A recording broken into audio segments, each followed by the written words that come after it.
We are waiting in the wings. We have Paul Hogden from Flok Marketing. Paul's, I know I've just been messaging him, so he's about to come into the studio. Daryl, I'm hoping that you've got the promotional video ready for Paul. Yes, we do. Are you ready? Here we go.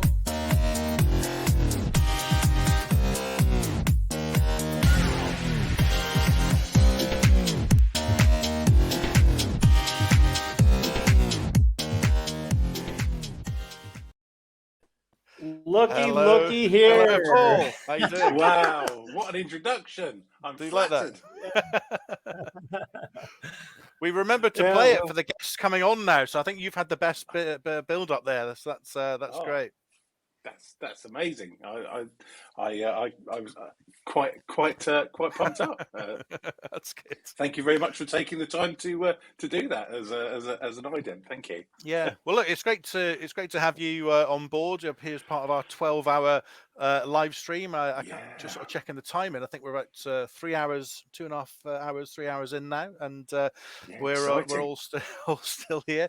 So, Paul, I think the first thing to say is obviously welcome. I met you at SEO Underground just earlier last month. It's the first SEO conference I've been to in person, and obviously with all COVID and all the rest of it, it was great to actually meet people in person. Met up with yourself and Craig and a number of the people that were there. There was a fantastic dinner and a full day. So it was great from that point of view. But I also wanted to clear up any doubt that we're not related in any way. I know we've got a very similar name. Yes, we do, don't we? But that was sort of a bit weird, wasn't it? Because Hogden is a very unusual name in anywhere, I think, but even in the UK. Yeah. So I don't know whereabouts your family emanates from. Mine comes from Kent. So yes, the name's originally from Kent. Yeah, I mean I think it's a Hogden's Hill, isn't there, in Kent, and that's where the name originates from, I believe. Yeah. I suspect that there was somebody in the Doomsday Book who was probably writing something, and they perhaps had a touch of dyslexia or something. Yes, one way or the other. We had that argument about whose name's the first one, original or best. But anyway, we probably share a common ancestor is the spooky thing. But we won't go any further on that. So yeah, I mean, obviously we're speaking to various different people today, and we just had Judith from PitchGround, and we had Craig Campbell open up talking about affiliate marketing. Obviously, I've met you, and we've spoken before. I know you're an agency owner, and obviously you organised SEO Underground. I don't know if you can just give us a couple of minutes just give us a bit of background to introduce yourself. That'd be all right. Myself, yeah. So I've been running Flok, which is a kind of a general digital marketing agency for 10 years. I started out going back. I managed to cheat my way into Oxford University essentially, I had the worst A-level results ever. I got, get this, a D, an E, and an N. I mean, nobody's ever heard of what an N is, but that's a near miss, and that's how rubbish I was. But I wrote a letter, and I basically got into Oxford University through the fact that I turned up, and I basically just said, look, I'm good enough to be here. And the guy said, we'll pick you up through clearing, which was totally not what I was expecting. Anyway, got in there. I suddenly realised, though, that actually what I really wanted to do was earn some money. So I only stayed there for a couple of years, had a great time, met some really, really interesting people.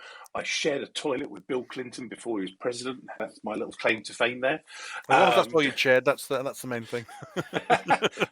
I must say though, I didn't inhale when I was with him. No, of course. But that was my kind of my education. Spent a lot of time in corporate for about 10 years, learning digital marketing, learning web design, so on and so forth. What I wanted to be able to offer clients not just a website, because there was lots of people who were just building websites, but they were kind of people who sat in a little dark corner somewhere.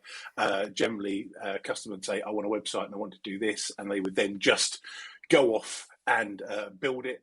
I didn't want to do that. I wanted to do something that actually dug a little bit deeper to actually understand more about what clients wanted. And so that's where SEO started to come in. So I've sort of been doing SEO for around about 5 or 6 years, going through all of the different ways to do it. You know, I laugh at some of the ways that we used to do SEO.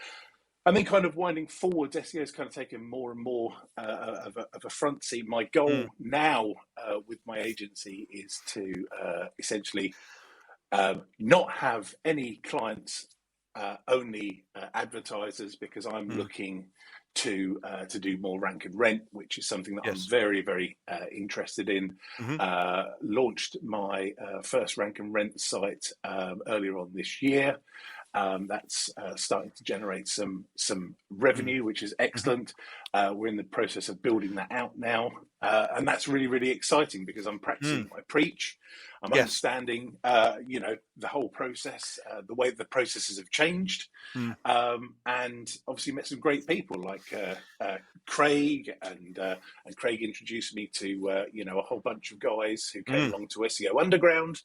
What I really want to do is, because rank and rent requires quite a lot of very, very sort of specific SEO work, and some of it perhaps not entirely white hat, one could perhaps say. That's right. That I got very, very interested in learning about more of the black hat techniques that were out there. Yeah. And that's what brings us up to today. Yeah, absolutely. I mean, rank and rent, something I'm interested in. I'm doing more affiliate work. I'm also doing mass page building, and interested in using that for lead generation. Obviously, Daryl's mass page tools is part of the software that I use. So, definitely an interest. It's also just from your point of view, with coming from a kind of running your own agencies, you're going to have a lot of the skills in house that you want to do it. And if you want to put up a fantastic looking website and productionize that, and come up with a template that you can replicate, I guess you can do it yourself. And I might have to go and buy one off a site or go onto Fiverr or look around, but you've got a lot of those skills actually in house, which must be quite interesting. It's really, really useful. I like sites to look nice, although I do also recognize that sometimes one can get a little bit, anal about it and start over analyzing what looks nice versus what's actually practical. And there's actually quite a lot of argument to say that it should be more function over form. So what I've done is I've ended up making a website that looks really, really nice, and then kind of scaled it back a bit to make it look a little bit less nice, because I think some people may look at it and think, you know what? That actually looks like something. It doesn't look authentic. It looks like a lead generation site, doesn't it? Yeah, exactly. So there's and I think it's a fine balance, because also I think that there are some lead generation sites that look exactly like lead generation sites. Yes, you it's kind of spot them. Yeah. Yes. Yeah. So it's kind of striking that balance as to something that looks authentic. Authentic, the word, isn't it? I think that's a great word, actually. Yeah, I think that is the right word. Realistic, but functional, but also is easy to replicate, is easy to to flip out 10, 20, 30 times. And that's been, that's kind of been my goal, because the trouble is, I mean, where I live, and you've had the displeasure of actually coming to the town where I live. It's a very nice place. I enjoyed a very good evening there, and the hospitality. It was good. Very nice. Race course, beautiful. Good. Well, I'm glad you enjoyed it. But there's the reason I sort of started stepping away, and really it was the beginning of the COVID journey, really, that kind of got me thinking about this. Is there are 37 web designers in the town that I live in? Yeah. And so if you stood 37 web designers up next to one another, you cannot tell who is a great web designer, who's a new web designer, who's an old web designer, who's going to charge a lot, who's going to charge nothing, who's going to undercharge, who's going to overcharge.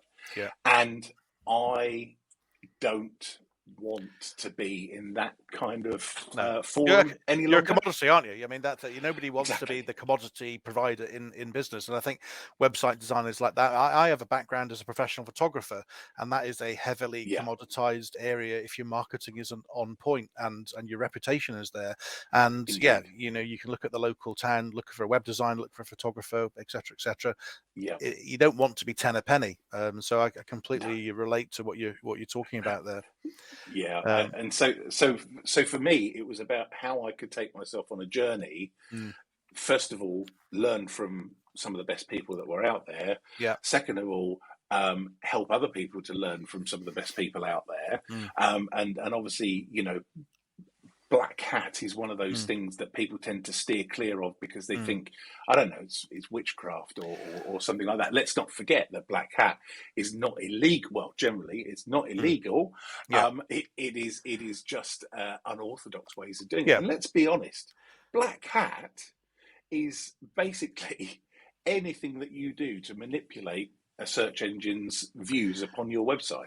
Which potentially is just about any form of SEO. I mean, people like to kind of be precious about the definition, and Yes. I think if you're in an agency, a lot of people say, well, we only use white hat SEO, and they're a bit sort of special about it. But I mean, I would never recommend anybody doing anything illegal. But for some of the stuff that we talked about earlier on with Craig Campbell, he had some amazing examples of stuff that was just really creative, and people thinking outside the box to get those angles. Craig Campbell, as you know, has become an actor on the back of trying to build a knowledge panel for his SEO, so it's amazing what's there. And I think that creativity, but I think also if you are doing rank and rent, you are doing mass page building, you're using those sort of tools, that they're not typically the types of techniques that are going to be deployed by mainstream agencies.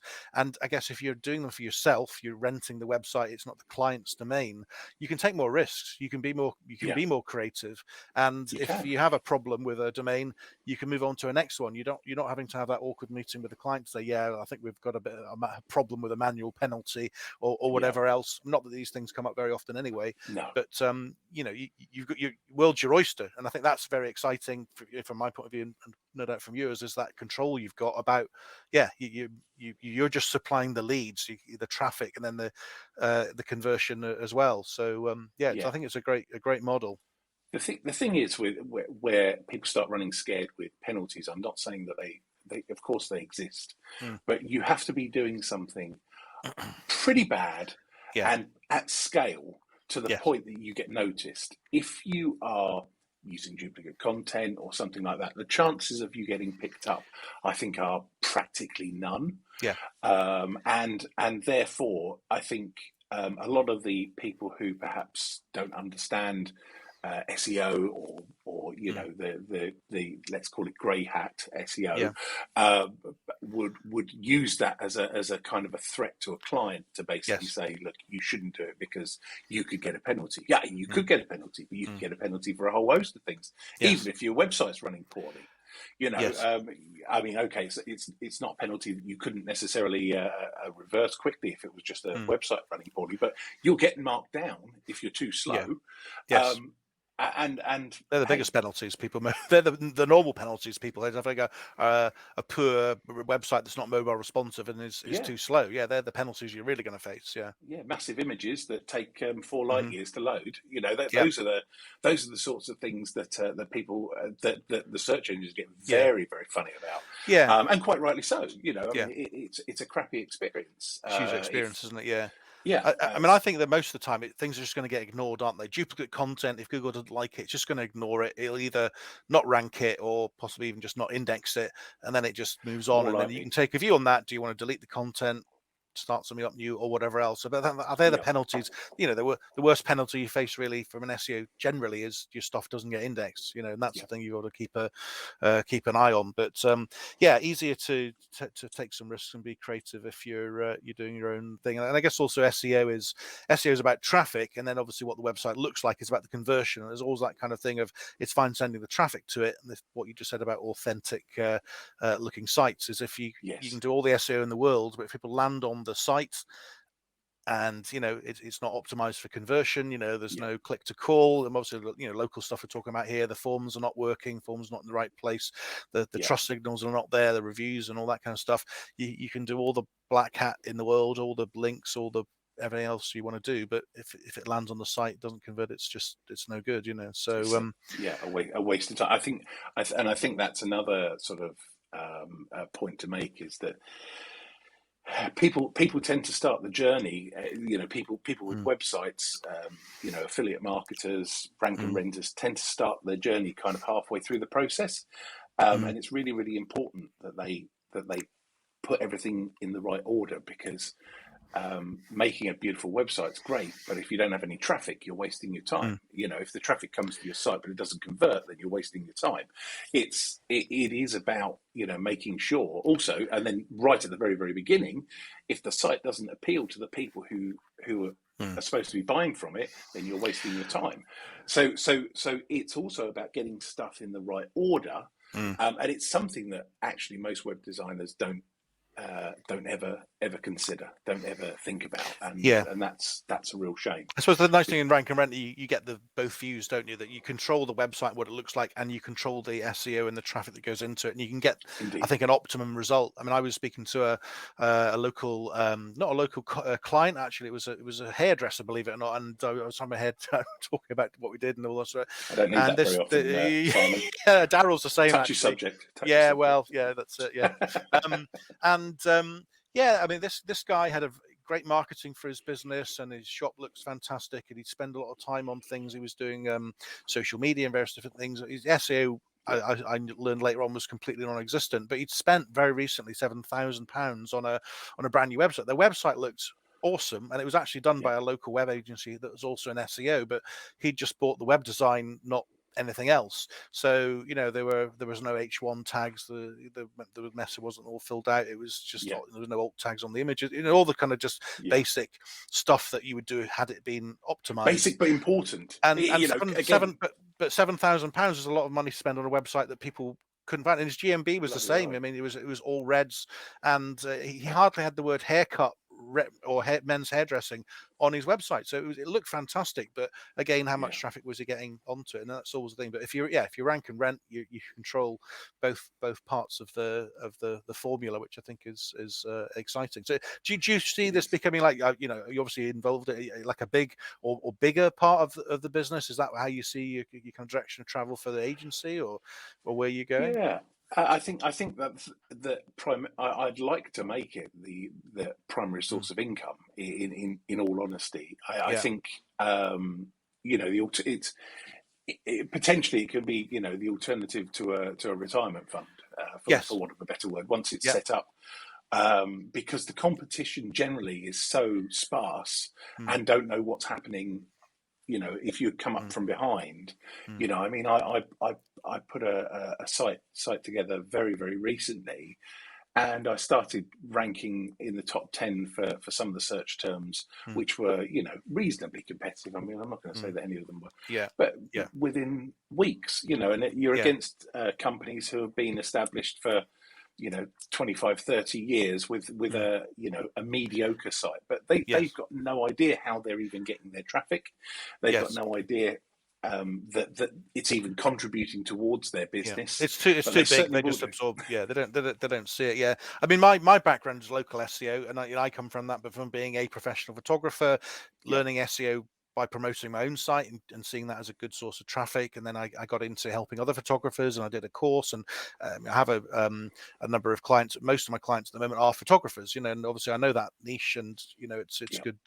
It's easy to understand some of the issues they face, and it's come from that. But actually, the competition in photography as a niche probably is higher. I think that photographers are more aware of some SEO challenges. Obviously there's course and things like that, but in other local areas, maybe outside the traditional plumbers, electricians, locksmiths kind of thing, there is very low competition, and there aren't people that have got location-based landing pages or have put much content out there, and whilst the websites look authentic, they might not convert particularly well. So I think if you can get that sweet spot between the maybe very large scale national generic lead gen site that they've got 5,000 location based landing pages out there, and the kind of local plumber who's just put something out there on Wix, or his brother-in-law's done something or whatever, I think there is an opportunity there, because you don't need many of these leads to be coming through. I mean, the number of people that are booking carpet cleaning and plumbing jobs day in, day out is massive. So you don't need many leads to come through to make it worthwhile. That's right. And most people are not looking at in the level of detail that we would do as an SEO. They're trying to do the day job. That's absolutely right. And also, if you're going for something, so for example, I one of my first sort of howlers that I made was that I started off by trying to make a plumber website. And of course, the trouble is that, first of all, it's harder to rank a plumber in a city than it is to rank other sort of part. But also, it isn't just that. But who wants to pay for a lead for a leaking tap? Nobody does, because you're going to pay what, 10 or 15 quid for a lead for something that's going to net you 65 quid. Yeah, it's just There's not enough worth profit it, is in it? it. Yeah. So I spoke to Mike Martin. He was at Mike, SEO Underground. Yes. And his biggest bit of advice was, just go. He said, make it an inch wide and a mile deep. He said, pick something that's profitable or people urgently need. He said, Yes. And maybe plumbers are too broader Yes. subject, and maybe you should be looking at something that potentially makes more profit.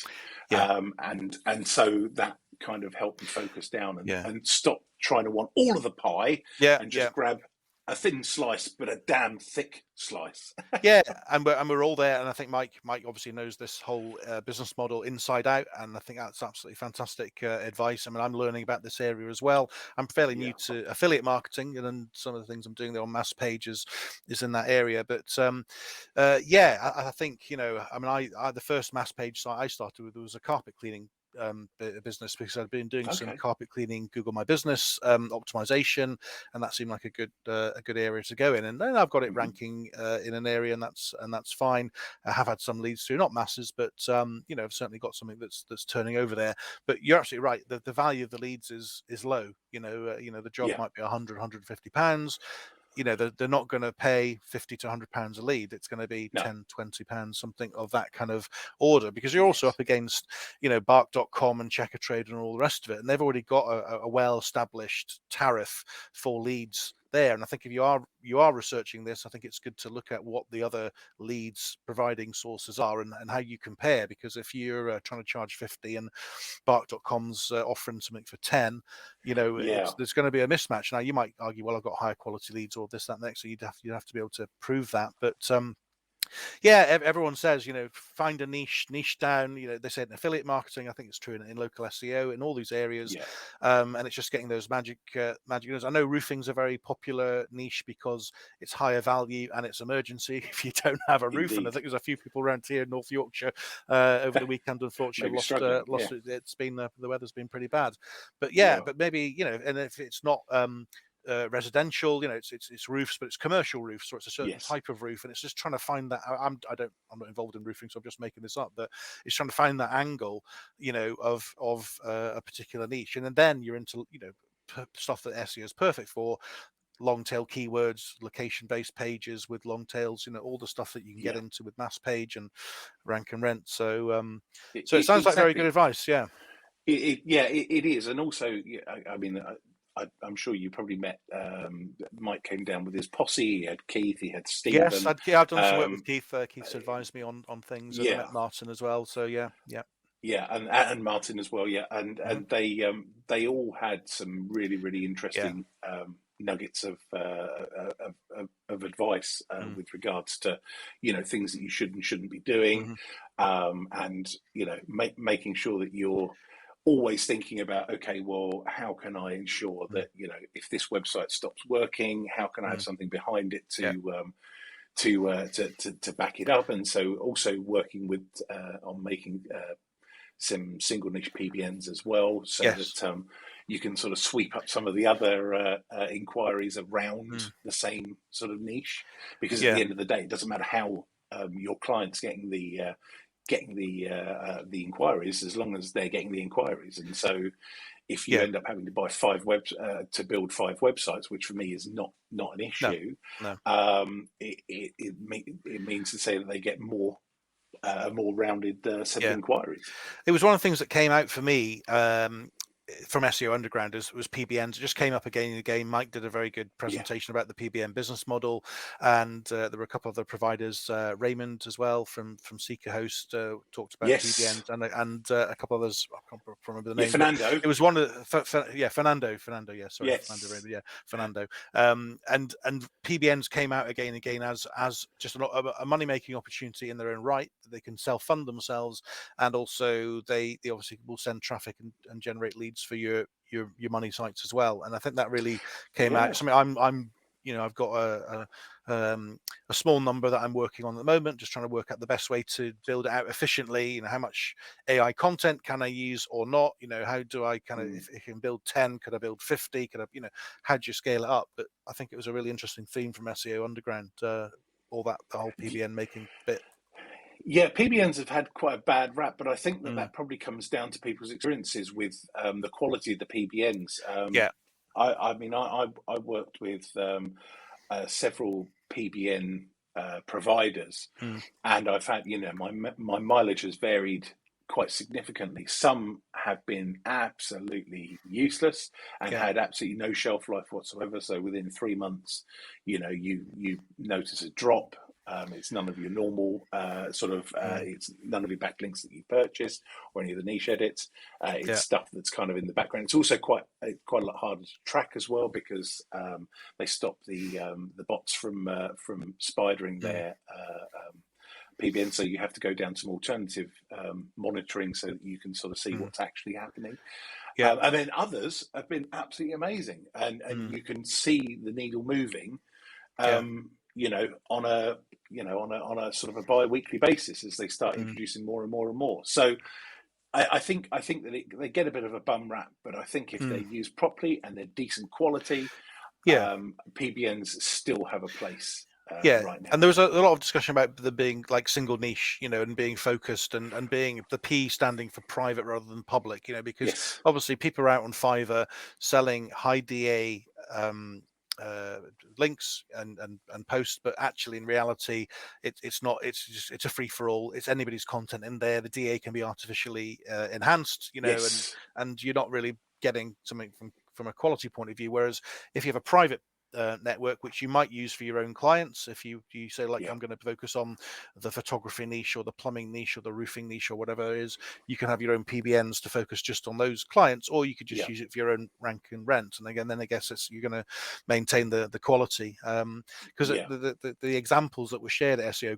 Underground, these were legitimate, interesting articles and interesting content, and it looks, everything was, you would land on it and you think, oh my god, this is a spammy PBN, because these sites look like business news sites or trade sites or whatever, which is obviously what you want to see. So absolutely, and of course now, looking at stuff that like Holly and William are doing as well with their news sites. That's another kind of angle, sort of variation on a theme, and getting stuff blasted out across many sites. That's really, really exciting. The stuff that Madge was doing, that was really impressive. And I spoke to Kaz Dash as well, who wasn't on the stage, but he also does the same sort of thing, and his angle as well was really, really interesting, as far as rank and rent.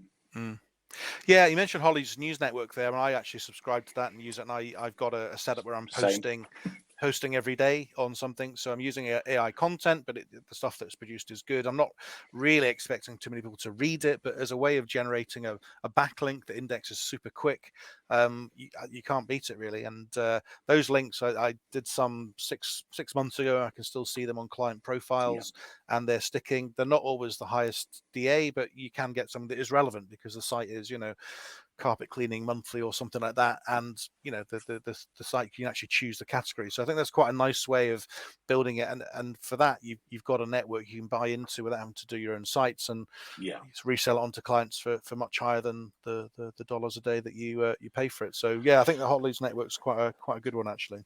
Yeah, I agree. I mean, I've seen some of the stuff when I've put it onto Holly's News Network has actually moved the needle.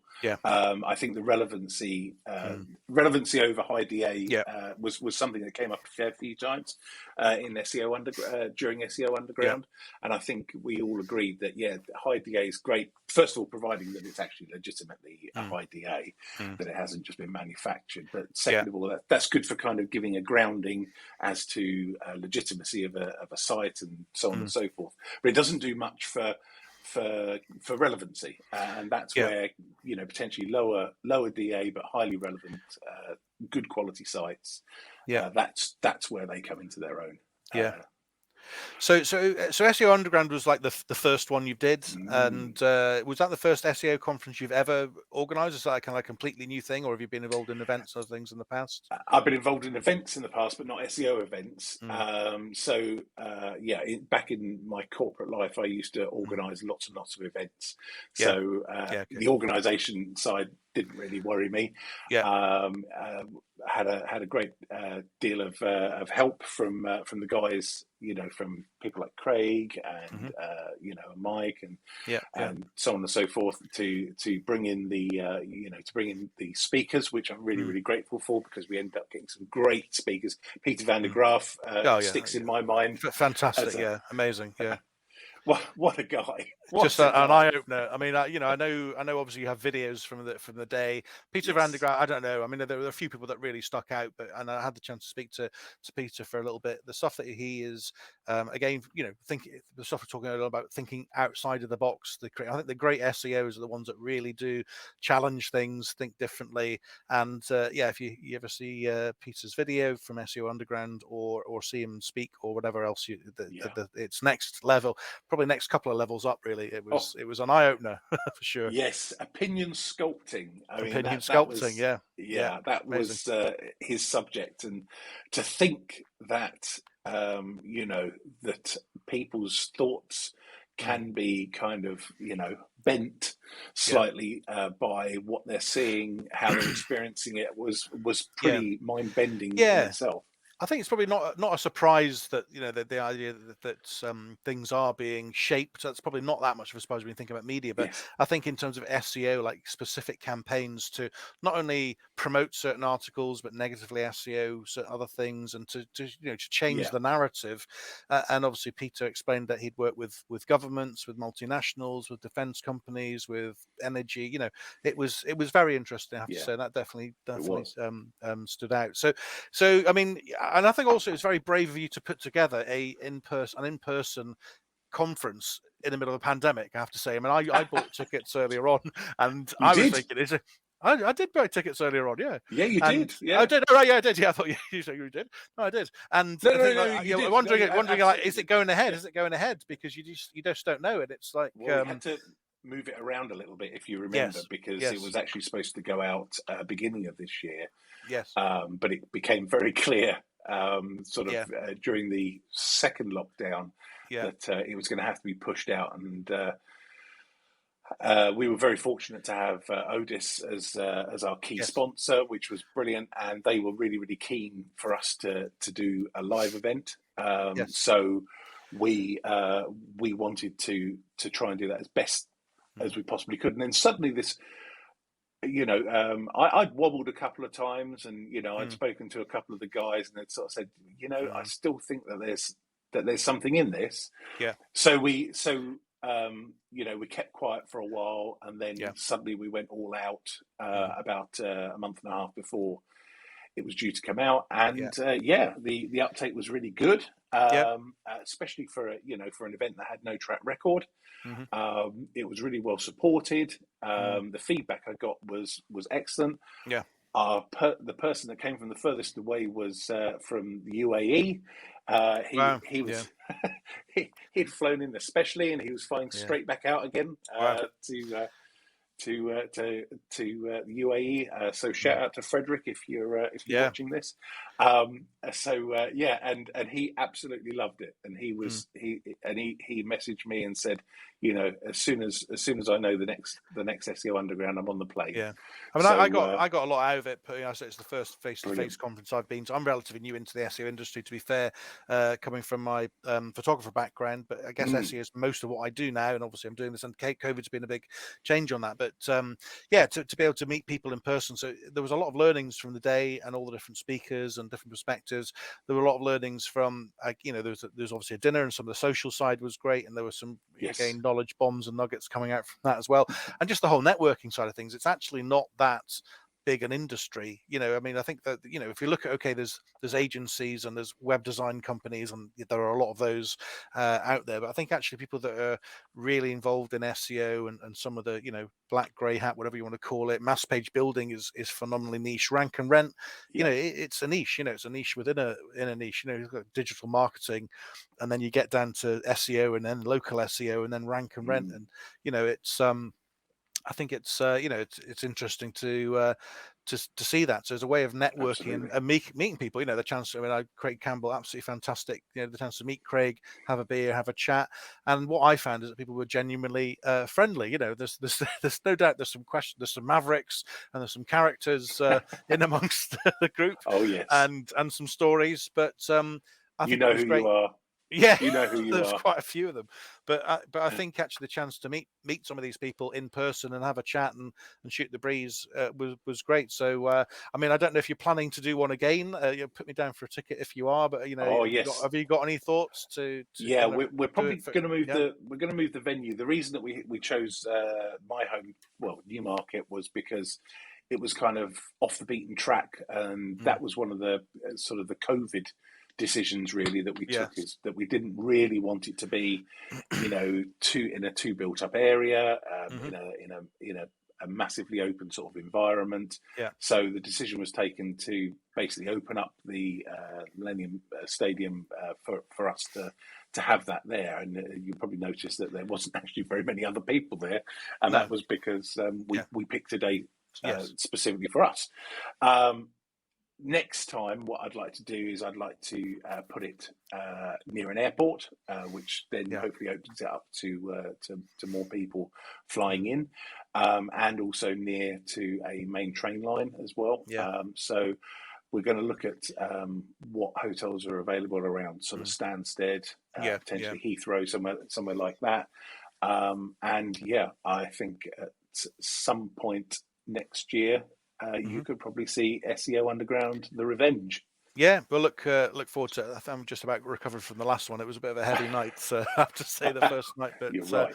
It was a good one. So no complaints. But you still think you still positioning it as a black hat conference? Is that how you think? Is that kind of the purpose of it? Do you see it kind of changing focus at all? Or is that very much where you've kind of nailed the line? I think the thing is that there's quite a few SEO conferences that are just SEO conferences. The jury's out on that, although I'd like to see it still black hat, because I think that there is a community, and it's also to try and encourage people to not take it as meaning that we're all a bunch of sinister people. Or that it's illegal. Or that it's illegal. It might be unconventional. It might not be in line with some of Google's guidelines, but it's not. It can be illegal, but that's it's not normally. That's not the bit that we're focusing on. This is just different ways to get your website found.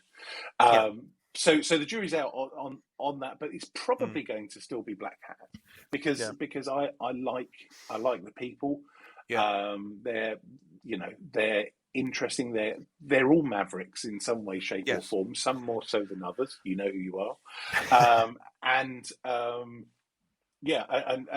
those are the types of people that I'd like to support, because I feel that it's underrepresented. There aren't that many black hat conferences.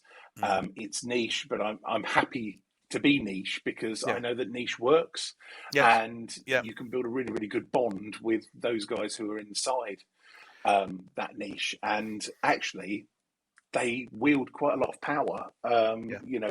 In the world of web, and so those are the types of people that I'd like on my side. Yeah.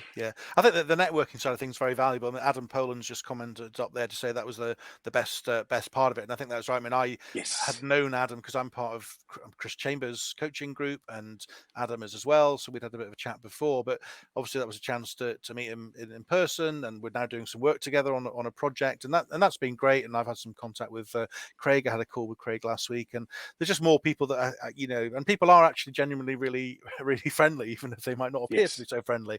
So I think actually this part of the industry is much smaller than people might imagine, and I think Yeah. people are much prepared to help if you can reach out. A lot of people just have a chat and point you in the right direction. I think we've got some really specialist knowledge in this Yes. area that is valuable, and it's not magic. And I mean, I learn new stuff every single day of the year. I'm watching YouTube videos, I'm absorbing it stuff and speaking to people, and that's one of the great things about it. And there's so much to learn and new stuff. And whilst the whole SEO is dead thing is a well trodden sort of cliche, the number of people searching for about SEO on the trends, it goes up each year. The role of corporate SEO, local SEO, affiliate marketing SEO is becoming bigger. I don't think the industry is dead or anywhere close. I think it's becoming bigger, and TikTok optimization, Pinterest optimization. There's all sorts of stuff, that's going to be out there. It's far from dead. I think the other thing as well, Simon, is that the reason that people think that SEO is dead is because there's a lot of people out there who either are not really doing SEO, but are claiming that they are, or there are a lot of people who are paying a couple of £100 a month for SEO and expecting miracles and not getting them.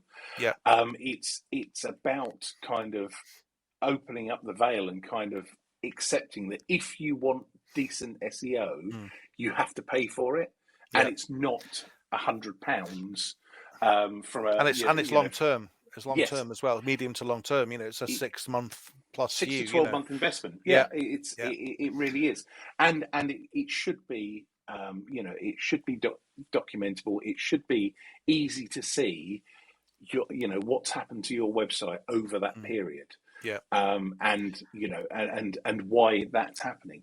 The key thing as a website owner is that you have to be sure that the things that you want to get found for, because as an SEO, again, the other thing that gets crossed over is that business owners tend to look for people who essentially are, they're not going to run their business for them. They're not going to, it's not going to potentially do anything if they don't actually know as a business owner what it is that they need, or the types of people that they need to have coming through their door. And that's where things start to get a little bit fuzzy, because people don't want to take the time to actually analyze who their customers are, who their ideal customer avatars are. And that of course is something that is missing in a lot of businesses today. And of course SEO is only a part of that, because as SEOs we can bring people to a website, but it has to be the right type of people doing the right type of action to get the right type of outcome. And I think it requires complete buy-in. If you're going to be investing £1,000 a month, realistically, you need to be bought in to the whole thing to make sure that you rinse it and get the most out of it. Yeah, I mean, I was speaking to not a client, a contact just last week, and looking at some of the stuff on their site, and they'd had some SEO work done and it was optimized, but they were feeling that they weren't getting any conversions and the right type of traffic. And when you looked at what their proposition was, it was very specific for a very specific demographic, very specific market, very specific location. They, this is perfect, this will work really well, it's really niche, everything else. And then you looked at the SEO that we've been done, and it was all about cheap this, best this, all that kind of stuff. And I think, well, that's great, but you're not even a cheap service, you're a premium service. Your marketing's premium, your website looks great, but you're SEOing, and you may well get some traffic out of that because you can put in cheap whatever service in London, and maybe you'll hoover up some traffic from that, and then but it won't convert because your service isn't cheap and it's completely pointless. But maybe the agency can show, well, look, here you've got some more traffic. What more do you want us to do? But I don't think that is the thing, is that it can be wielded as a bit of a weapon.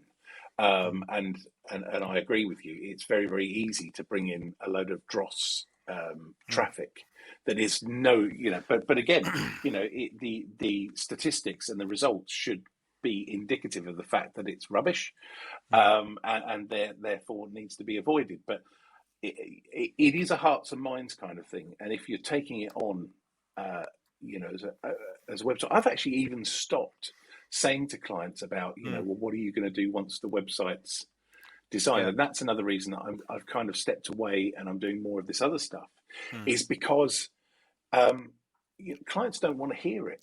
They many clients don't want to hear that you have to do more after you've spent Yeah. 3, 5, 7,000 Yeah, pounds they don't want to hear on a it 6 to 9 months. They don't want to hear that it's an No. ongoing thing. They don't want to No. hear that they can't just turn it on and get it next week. And they don't want to hear it. Whereas obviously, and I think a lot of agencies want to sell PPC because then it is they can show stuff that next week we'll optimize, we'll get your Facebook ads go up and running, we'll take X%, and then we're off and up and running. And the SEO stories are a bit of more of a heavyweight kind of education. And I think also SEO is this has been spoken about a lot. It's a toxic word because the number of people that are, I get phone calls every day. You probably do too. I get emails every day. The spam comes through and people are selling SEO. And I think the regular client, your local client, they've heard it before. There's somebody's phoned them and said, I don't want any SEO. So when you talk about SEO, it's a turn-off for a lot of people. And I think you really need to build up that relationship and a bit of trust, and probably not talk about SEO, probably talk about leads and and conversions, inquiries, the things that every business wants. And the SEO bit is a little bit more in the background, I think. And I think this is a lot people don't often get that, because we were all excited to talk about SEO and backlinks and all the things we can do. We can do some blogs and this and that, and I think it bewilders people. Whereas people selling PPC, it's great. I can put something up and we can have some leads tomorrow, and often they can turn it on, and the pipe, the flow of stuff can happen within a few days if you have a good optimized campaign. So I'll give you a great SEO example. does require education, doesn't it? It really does. I'll give you a really great example, because I quite often suggest to clients that they start with PPC, because it does, first of all, it demonstrates it's kind of it kind of shows that the website will do its job if the right amount of the right traffic comes in. Adam's absolutely right. It's not all about more traffic. He's spot on, but it's the right type of traffic. So PPCs are always very, very good at demonstrating that the website actually does the job that it's supposed to do. Plus, you also get to find out the search terms that people are using to come to your website, and actually you can use that to start to build a framework for an SEO campaign, if that's what the client wants. But if the product or the offer isn't right, you've got no chance. I have a client who had found out that one of their employees had been overpricing all of their products, and we couldn't work it out because we hadn't got a first base with PPC. They were getting around about 1,000 people coming to their site every month, and they were going through all the different stuff in the shop, but nobody was getting anywhere past sticking stuff in a basket. Right. And it turned out when we started to look at these things were 5 or 6 times the price they should have been. I could have bought them off Amazon for cheaper. Right. And so off the back of that, if the recipe isn't right, then it all starts to go to pieces, and it doesn't matter what you do.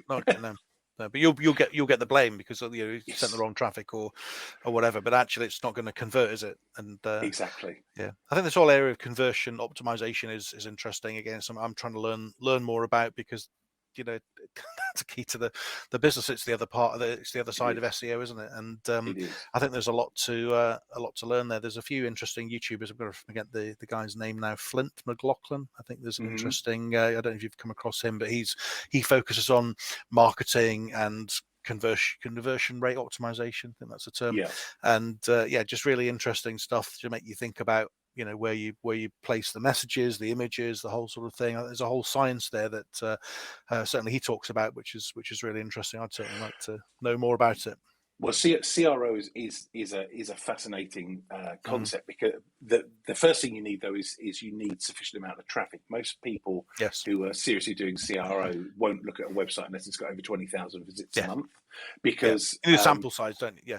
Yes, because they can then turn around and say, well, it doesn't matter what you think, Simon, or what I think, Paul, but actually it matters what the data says. And if the data says that this person these people are not pressing that button, then that button needs to change. Yes. And actually that's a really powerful thing, because you're actually getting the vote of the feet. And if you're getting that, then you can actually do something about it, because it may just be that it needs to be a different color or in a different place or a different message. Some of the things are subtle, isn't it? Yeah. I mean, I think did Amazon do some research where they felt that the yellow button was the strongest one, it was the most likely to be clicked clicked, and there was some sort of psychology about it. And again, these things, if you're talking about a local site, maybe with you get 10 visitors a day, that's not going to be that big. But yeah, you look at across Amazon, a 1-2% shift either way on a button click through, whatever, it's going to make tens of millions of dollars, hundreds of millions, absolutely. probably. Yeah, Absolutely. So CRO definitely has its place. I think, again, starting to look at the colors of buttons when you've just got a brand new website probably isn't the best time to start doing it. Yeah. Getting that data, it's Data, all isn't it? about Yeah. data and Yeah. analysis and then reacting to the data. But also, that's also a little bit harder when you're dealing with a CEO of a business, because Yes. quite often CEOs start making emotional choices. I was 100%. Yeah, totally. Yeah, they like purple. No, the green's the Yes. best button color, or yellow. No, I want purple. There's all because it's about a lot of time with a small or even a large business. The website and the colors, the whole thing is obviously the CEO has been very personally involved in, because a lot of the time it's like they're part of their personal branding. Yes. And it's part, it kind of complements it. So if you go in and say, I mean, SEO is one thing, and you can change the technical stuff and some of the wording, this and that, and they don't notice it. But if you get in and say, actually, the whole format of this website that they've maybe personally signed off, it's a much more awkward discussion because there's more emotions. It is. Absolutely. It is. And also quite often you don't get the changes past them, and then they'll still. It becomes a bit of a self-fulfilling prophecy, because they're not getting the increases that they want, but they're not willing to change because they're too emotionally attached.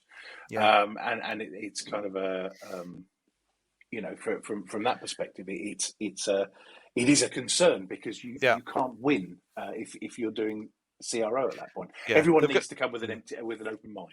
They've got to buy into the process. I think you're pushing water uphill with a rake if you don't do that. They've got to believe in the data and the process to be prepared to make the changes. So awesome. Look, so Walter, hi Walter, how you doing? Hey Walter. Walter's got a question here.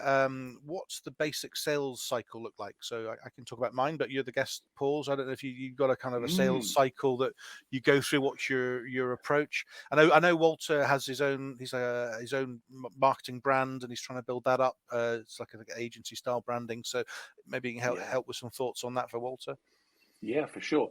So the first thing is that when we get an inquiry come through, is to work out what type of buyer they are.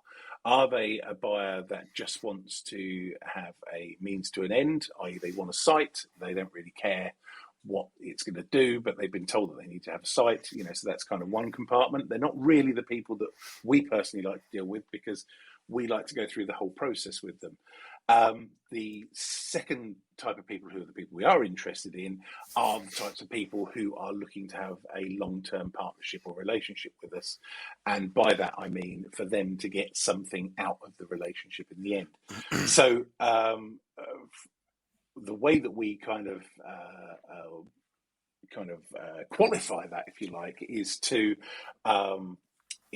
basically ask them, about are they afraid to talk about budgets? Some people get really, really funny when you say, do you have a budget in mind? As if that you're going to try and like lift their leg, or try and say, if somebody says, yeah, I've got £10,000 budget, you go, well, that's exactly how much your website that's how much it's going to cost. And of course, for me, I would really rather say to somebody, well, look, you should not be spending the whole of your budget on a website. You should be spending a proportion of that on a website, and the rest of it on a way of promoting that website to actually get you a return. Now, that sometimes blows people's minds. So again, you have to watch how they're reacting, because if you start going down this line of, you need to keep some money back because you're going to need to promote your website, and they say, well, isn't that what you're doing? Isn't that why we're having a new website? And of course, that's quite a prickly sort of subject, because of course, they've brought you in because they think a website is the answer. Quite often, a website is not the answer to a business's problems. Quite often, it is a symptom of the fact that the business isn't performing, and therefore, the real reason that most people want a new website is because they want more business. Yes. But it's an easy And thing to sort of a visible thing, isn't it? I mean, sometimes if like a managing director changes or a marketing director or whatever, having the new website is their most visible thing and kind of easiest in a way, and everyone get excited about it. And then you're yeah, absolutely right; they can launch it, and then there's no traffic, there's no SEO, the conversion issues are still there as before, yes, and it's a zero-sum game. And then they change marketing director, get a new one, yeah, and he brings out a new website. yeah. That's So right. it goes on. And of course, the thing is about a website is that it's your best salesperson. Mm, It's there 365 days a year. Doesn't ever ask for a pay rise. Doesn't take holidays. Never gets yeah. sick. It is the salesperson that is on Mm, message all of the time, and yet it has the cheapest budget, the smallest amount invested in mm, it, mhm. and the biggest expectations. Yeah, yeah. And where would you say most of your leads come from? And have you got a sales team? Are you doing SEO for your own site? Are you doing PPC? What starts your sales cycle, typically Yeah, speaking? most of our stuff comes via inquiries online. Yeah, We have quite a lot of repeat business because yeah, we've been trading for 10 years. yeah, yeah, So we're very, very grateful to our regular clients who come back to us. yeah, So we're not, we're a small agency of four people. So we're yeah, not super huge, yeah, but yeah, actually I would rather be choosy about the people that I mm, work with who actually get it and who actually can mm, conform to the way that we want to work than trying to hammer people into my way of mm, working, because and certainly in the UK, people are very, very reserved and they don't understand and still don't understand. And I'll tell you an area that's a great example of this: mm, retailers. mhm, Retailers still haven't understood that this is an oncoming storm, that mm. retail is going to decline Yes, even more year than it on already year. has. Yeah, even Yes, more. yeah. It's not bottomed out yet, guys. It's even No, more. it's going Yeah, to continue, and it yeah, will continue, and long into the future. But the mm, amount of retailers who are in complete denial that it mm. is anything other than a blip, anything other than high rents, Yeah. council taxes Rates, too yeah, high, business you rates, all know, that. Yeah, if only, if only the rent was lower in the business, then we'd have more yeah, customers. They're not related, are they? One's a cost and one's a, traffic and sales of issues. yeah. So I, yeah, I'm doing some work with our local town, because they've got statistics on footfall, and it's very, very clear yeah, footfall is in decline. And if yeah, footfall's in decline, I'm afraid to say that sales are in decline. yes, And yeah, that is why the idea of things like a digital high street yeah, to help replace those clients is something that retailers should really, really be looking at right now. Not just having sort of a business card on a mm, website. They should be looking to go all out, because otherwise they're going to end up with nothing. yeah, yeah. And do you do any kind of local like networking? Are you focused on the like new market and the area, or do you focus on a niche? Or are you just kind of in a few different areas? Is there any kind of theme Uh, for your clients? I do some networking. Selfishly, I set up. I inherited a networking group locally. Mm, I'm a fan of networking to a point. mm, The point being that going back to the same room with the same people yeah, week in, week out, I think is quite short sighted, mm, because it ends up becoming too insular, and yeah, you end up never looking outside of that group. And I've actually found that my biggest gains have been sort of since the pandemic, where I've had to mm, start to think on my feet and mhm, start to think to myself, okay, well, what are the different ways that I can get in front of different people? yeah. And actually then, using things, as I say, improving our own online presence, but also things like LinkedIn, Yeah. running ads, Mm. those types of things. All of those things have been very, very beneficial. And of course, our old friend SEO. Yeah. We get, we probably get, I don't know, 10 or 15 leads a week from the local area, and Mm. probably about the same again from further afield. Yeah. And we can convert probably about 30% of those into some meaningful business. Yeah, and are you when you have the inquiry? I mean, just sort of following on from Walter's question about sales cycles. Yeah. So you get the inquiry, and it sounds like you're getting it from different sources, some sort of network and virtual networking. You've got some paid ads running, you've got some SEO, you've got some word of mouth referrals, and so you've got different things coming in. When it comes into you, are you taking that sales discussion? Have you got somebody in the team of 4 that does that? How do you move it through the flow, and how do you do it efficiently as well? Because I guess there's only so many hours in the day that if you're the owner, you want to put your name to it, but you can't do every conversation. But how do you handle it? I think a lot of people try and get rid of the commercial side as the first thing on their list. I kind of wish I could let go of the commercial aspect. It's something that I would probably tell everyone that I was rubbish at, but I actually still can't let go of it. Yeah. So I do personally tend to follow up with all of the inquiries that come through. Yeah. But again, that's kind of one of the reasons that I'm looking to do more towards rank and rent, because the process is a lot more simplified in as much as, we can approach, let's say, roofers, and we can say, you can have these leads for a week or a fortnight, and, if you like what you get, let's sign up. And if you don't, no hard feelings.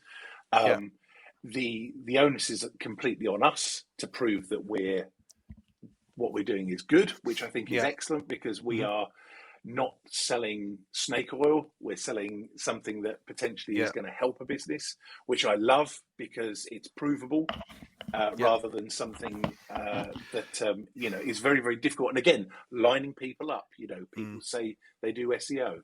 There's people who do SEO and there's people who do SEO. So again, you can circumvent that with rank and rent, because you can say, well, look, don't take my word for it, just take the leads. And if you like the leads, pay me for them. And it sounds like you got that very much that partnering approach as well. So you sounds like you're being transparent on data.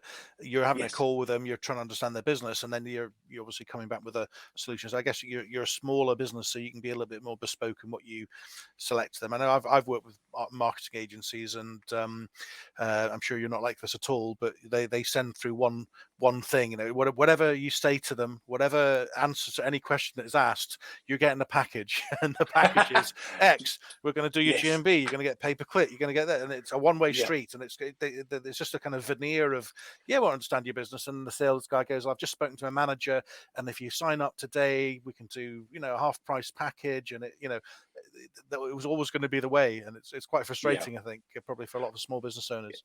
I agree with you. I think there's a few things there in that kind of process, and I think packages generally don't fit most of the people that you sell them to.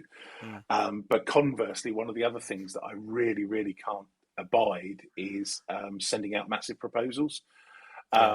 Mainly because I'm a big believer that it is documenting your stupidity, and you're effectively giving away absolutely everything, and that person is likely to use it to smash somebody else over the head with, to either get them down on price. We've had another offer from to my mind, I like striking deals with people there and then. So if you're talking to the boss and they can make a decision, you say, okay, what are you looking to spend on this? And they say, look, between this and this. And we say, well, okay, we think it's probably going to be somewhere in between that. We can probably do that. If that's okay with you, should we go ahead? We write a one-page, order that outlines all of the salient points, the things that they want to capture. And we make sure that they sign off on it. We sign off on it, and then we go to work. And it doesn't matter what it is that we're doing, whether it's SEO, whether it's web design. We have to all be in agreement that it needs to be something that we can all sign our names to and say, look, we think you can do this. I think you can do this. You think I can do this. That's great. Let's use that as our benchmark. I mean, I think we've all probably written those type of proposals and presentations. I know I did. I worked in corporate land for 25 years in blue Yes. chip companies, and we've all written those monster RFP documents. I mean, I was involved in one that was Yes. 800 pages once, and it was horrendous, and it took a But let's team of be 20 honest, people. And it's I all don't think they read bollocks it. anyway. I don't think Well, they read it. they They'd already ne- they decided ne- what they wanted to do. So it's it was all just it was bollocks a game. Yeah, because most of it is loads of paragraphs that you copied and pasted from something yeah, else that you've done anyway. yeah, So totally. Yeah. so all they're getting is a load of insincere nonsense Mm. that actually isn't about your project at all. Yeah. And so therefore nobody wins. All it looks like is they can thumb through it at their board meeting and say, look at this, we've got a 50-page proposal here. Yeah. And then you suddenly find out it's for a website for £5,000, and you think, well, Yeah. that is totally disproportionate to the amount of money they're spending. A lot of companies will have a standard procedure, and they'll procure it in the same way they might procure office furniture Yes. or an IT system or a server. They might Yeah. procure creative services in the same way, and it doesn't always end well. I mean, from my sort of sales cycle point of view, I'm different to you. I mean, I'm a freelancer. I'm in terms of full-time SEO, most of it's maybe a year and a half. So my background was photography, and I was always involved doing some digital stuff. Build a website for somebody, this and that.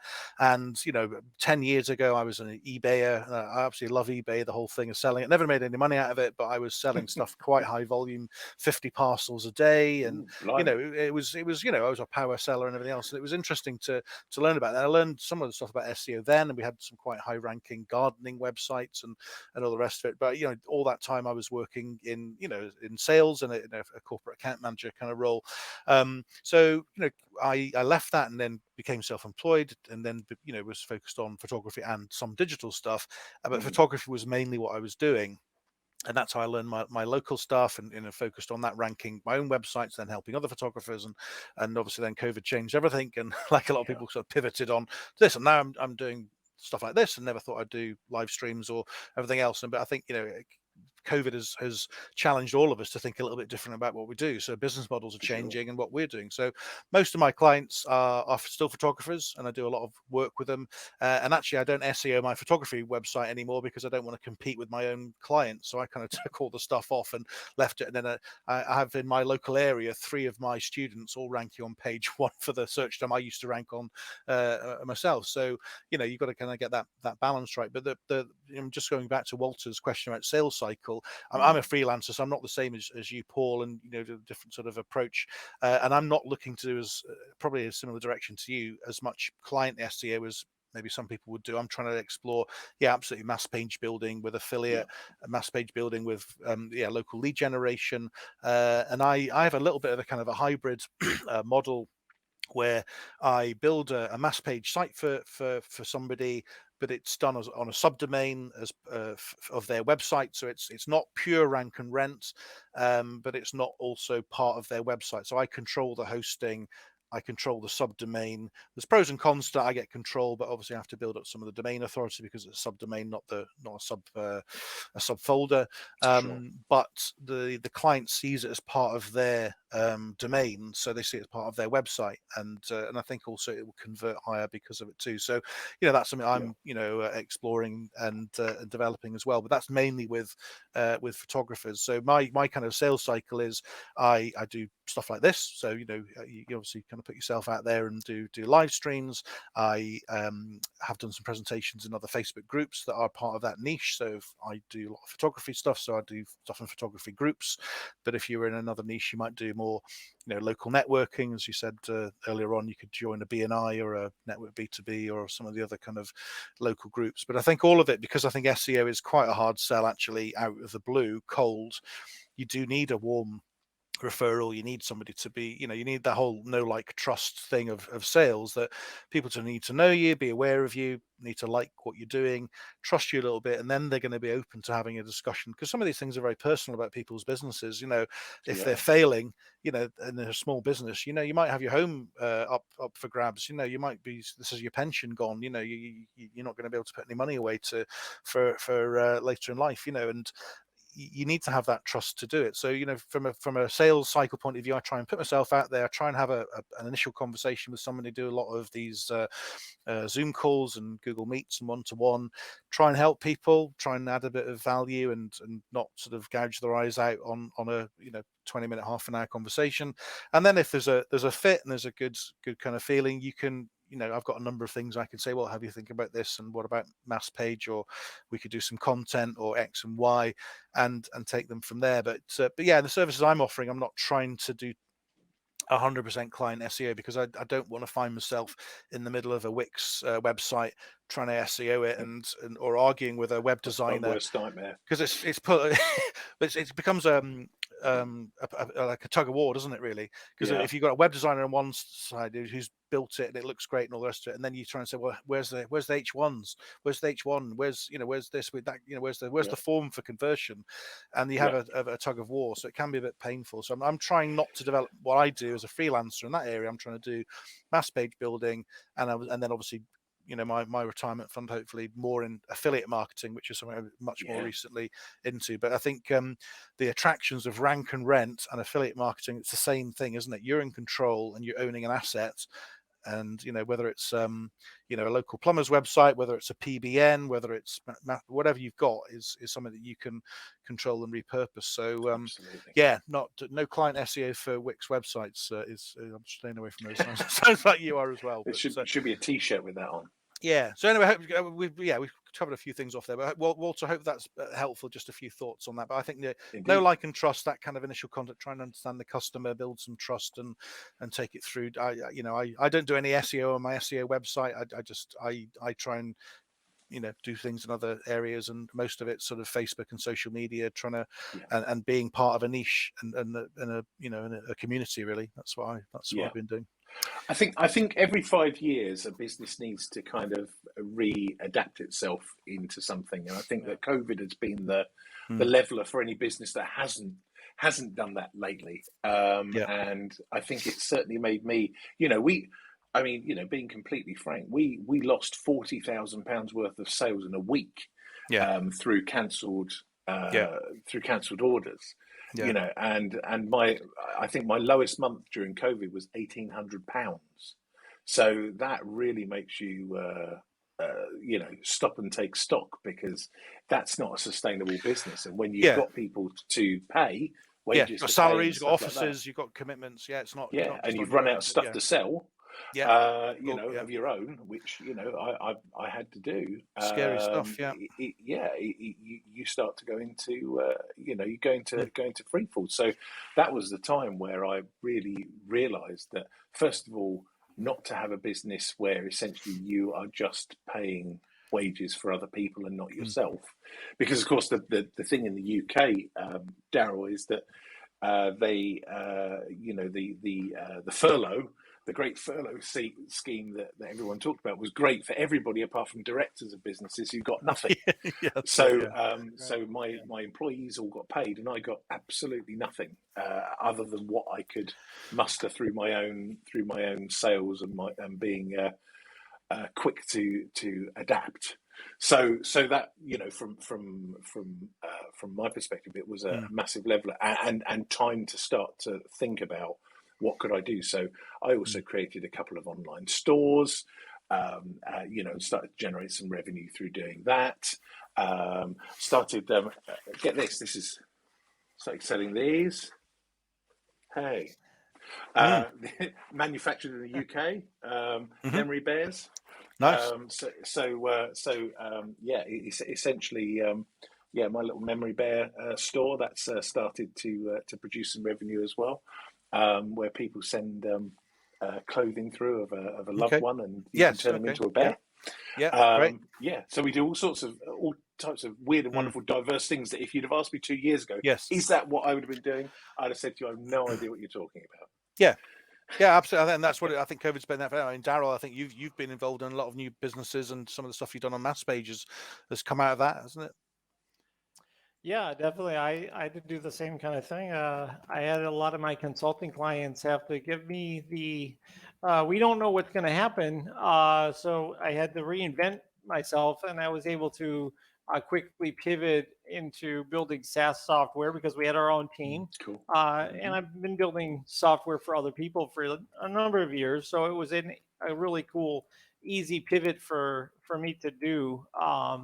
So I was definitely in the same boat as you, Paul. Besides the hairdo, we got that something else in common there. Hey, so you got the suspenders, right? My wife is trying to get me to do the suspender thing. You got that going on, so I've got that going on, mate. We call them braces in the UK, Daryl. Suspenders is something completely different. I don't know if Paul has those or not, but we don't judge. It's 2021. And maybe I am wearing suspenders. You maybe do. Who knows? I'll have to admit that off air. By the by. Yeah. But yeah, no, I got that loud shirts. I love loud shirts. All of The that, louder the better, as far as I'm concerned. But yeah, no, I completely agree with you. It has been the reckoner of all reckoners, and I think that those who have come out the other side of it, are all the richer for it. And when I say richer, I don't mean financially. I mean, although that's ideal, but I mean just being able to turn your hand to something else and to say, okay, let's not be so snobby as to say we only do this. Let's look at, well, what else can we do with the skills and the talents that we already have? And look, I've been building websites for 10 years professionally. I've been doing SEO for 6-7 years professionally. Why shouldn't I be trying to do some of these things for myself and not for people who may or may not be interested in my services in a time where money is scarce? Yeah, absolutely. I have. Do you mind if I ask just a few questions, because we're getting close to time here with him? And Paul, Sure. we do want you to spin. We want you to spin our wheel for our prizes coming up. Happy to. Simon, I'm not sure if you have your prize, or I can just do the next domain that I've got in the list. But we can do either. I'm going to take a bit of water. Actually, I got a sore throat. But yeah, go take a little break. Me too. So we're in this almost 4 hours into this. So we got kicked off with Craig Campbell. We had Judith from Pitch Ground. We have you, Paul. Thank you for joining us. He was the guy behind SEO Underground, and is all around digital marketing and business and everything like that. A couple of questions for you. I've been in the business a long time with software and building websites and things like that. I've built probably over 600 websites and over the past 25 years. My question is, as you go down the line, your briefcase gets fuller and fuller of your requirements of a digital marketer. One is you have to be mobile responsive. Then you have to have schema. Then you have to have points of interest on your page. Then you have to do, we just stack up all of these things, right, that we have to do and keep our eye on the prize for. And like you mentioned before, people that go to Wix or whatever, they're not thinking of that. They're just going to put stuff on a page and then they're going to wonder why it doesn't rank. But we have to be like these chameleons that are focused on the whole world, of all of this new stuff that's coming in and coming out. So I just want to know what your opinion is about that. And when do you start to shed some things from your briefcase because they don't really matter as much in 2021? Yeah, that is an interesting point and question. I agree. And the other thing as well to add to that is all of these additional things that have come on, let's say over the past 6, 7, 8 years, also have had a little flurry of interest and a little acceptance that perhaps it may cost a little bit more, and then suddenly it's kind of expected, rather than it being something that you could say, hey, mobile responsiveness, that's something that is really, really important. And, oh, did you know it's going to cost another XYZ to add on to your website? Nowadays, it's just expected. So worse than that, you've got to learn these things. You've got to understand what the context is that you're going to be doing it. And then on top of that, you're not expected to charge any more for actually doing it, which is the real kicker. I think shedding stuff. I find it quite difficult to actually disregard things.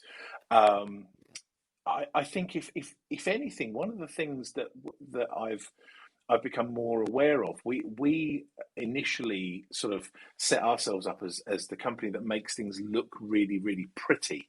And actually, you know, if you look at our websites and things like that, they generally look quite pretty. But I've kind of started to put that a little bit further down my list of things that I want, because you can spend weeks, months making things look beautiful, but they actually have absolutely no impact on the outcome. And so, sometimes we substitute pretty for functional.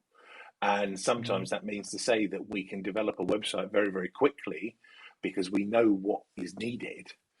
I would love to make everything look beautiful because I love form, but I also know that that's a personal thing and that isn't necessarily what people want to pay for. And so I guess, you know, one of our biggest USPs has kind of started to become one of our biggest millstones. And so as we sort of move in, I think I alluded to this with Simon, I have to now try and let some of that form go because it doesn't do me any good. And people start to expect it. I had a customer today who is in a copyright argument with a not insignificant company at the moment. And they basically told them that they've got to change their logo. It was a logo that we developed knowing full well, or they knew full well, that this was something that could be a problem, but they wanted us to do it nonetheless. And of course, now it's come home to roost. And they contacted me as if we were going to do it all for nothing. And I said, oh dear, no. I'm afraid, you know, we finished developing this over 18 months ago. We won't be, we will be charging you for any of the changes, I'm afraid. Yeah, it's very interesting. I mean, that's why I've gotten away from doing as much client work. I'm building my own stuff and like doing our own affiliate and taking our expertise where we're not being, you know, sort of questioned about whether, you know, we should do this or not do that. It's all riding on me. So if I don't build a campaign that gets traffic and creates some affiliate revenue, that's on me. I've you know, wasted my time. Right. And things like that. Sure. But at the same time, I can take, you know, my most experimental stuff, the stuff that are on the bleeding edge that I wouldn't have a client experience, you know, because it is too bleeding edge for that. Yes. Black. He's talking about Black Hat here. No, I mean things that are kind of experimental that I can't recommend to somebody until I know how it works, right? Yes. I feel like that is my space. I like that space where I can actually try things out, and then, you know, hey, if you get the upper hand, you know, because of the experimentation, great, you know, and it also helps me because I'm a bit of a, you know, I like to share and teach. So it brings me some things to the next mastermind and things like that, or when we do consulting, I get to have something, you know, something more to bring to the table because I've tested it out in my own environment.